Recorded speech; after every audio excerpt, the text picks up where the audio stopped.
Since its discovery around 5000 BC, alcohol has stirred controversy.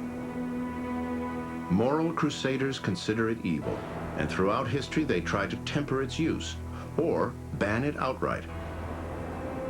But just as with taxes, the prohibition of alcohol only provides a strong catalyst for moonshining.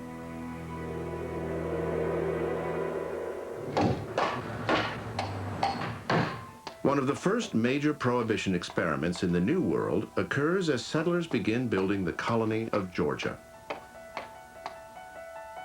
Original founder James Oglethorpe bans rum and brandy from the fledgling colony in 1733. Yet Georgia is far from dry. Settlers quickly construct illegal stills and smuggle rum by boat from neighboring colonies. They trade their illegal liquor secretly, sometimes hiding their contraband in their clothing or their boots. A person who sells illegal liquor is known as a bootlegger. Georgia is soon overwhelmed with rumrunners, moonshiners, and bootleggers, and the ban on alcohol ends after only 9 years. The lesson of this early prohibition failure will largely be ignored. Over the next 200 years, moral crusaders will try to completely eradicate alcohol from the country. But they will only succeed in driving moonshining to new heights. The next major prohibition experiment is ignited in 1851 by a 5'2" moral crusader nicknamed the Napoleon of Temperance. He is Mayor Neal Dow of Portland, Maine. Neal Dow was a Yankee fury. He was foursquare, an abolitionist, a prohibitionist. Inebriation was just a part of the world he grew up in, and Dow found deep moral objection in his Yankee Quaker soul to the harm that he felt this drug did to families, to the social fabric of the world he knew. Dow's world is rife with drunkenness. The average person drinks 5 gallons of alcohol a year, nearly 5 times as much as an American today. It is one of the greatest periods of alcohol consumption in American history. The crime and violence that accompanies demon rum is epidemic. Spousal abuse is rampant. Drunkenness amongst children, widespread. There were these horrible places where men drank their lives away with complete disregard to the welfare of their spouse and their children. And therefore, the temperance movement really had something to gripe about. In June of 1851, Dow outlaws alcohol in Portland. A few months later, he helps pass a ban for all of Maine. It is the nation's first statewide prohibition law. Now you can imagine that he was not universally popular for that. It took a lot of moral certitude and a certain amount of ego and strong inner core of belief to do what he did in a world where alcohol was the social drug of acceptance and available everywhere to every working man.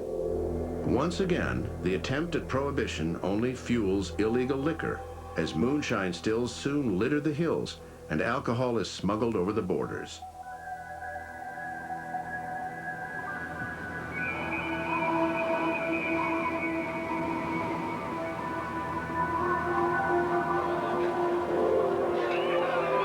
On June 2nd, 1855, a mob assaults the City Hall in Portland. They are after hundreds of cases of liquor stored in the basement for doctors and druggists to prescribe as medicine.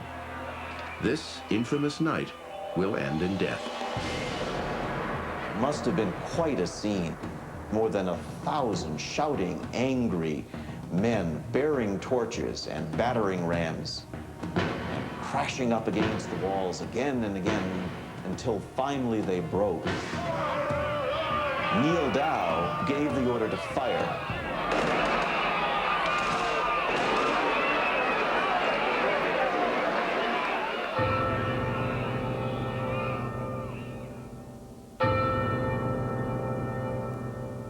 The militia gave 2 full broadsides onto the crowd. Many were wounded. 1 man died. Dow saves the liquor and is a hero to temperance advocates. But the bloodshed at the Portland rum riot foreshadows the violence the country will witness as the moral Crusaders march on.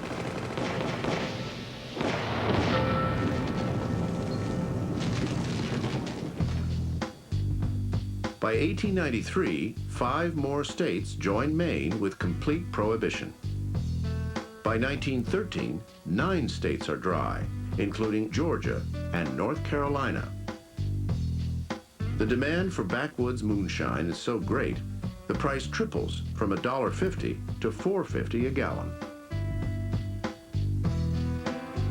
In 1916, Michigan goes dry. But Rumrunners keep alcohol flowing by smuggling it into the state. One popular route was from Ohio along the Dixie Highway, often called the Avenue de Booze.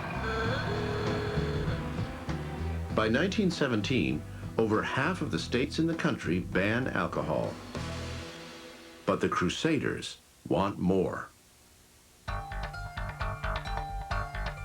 Take a look at your bright-eyed children.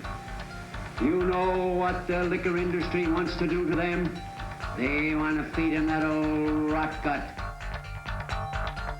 Leaping upon our little children, driving its poisonous fangs into the heart and brain and blood of our young men.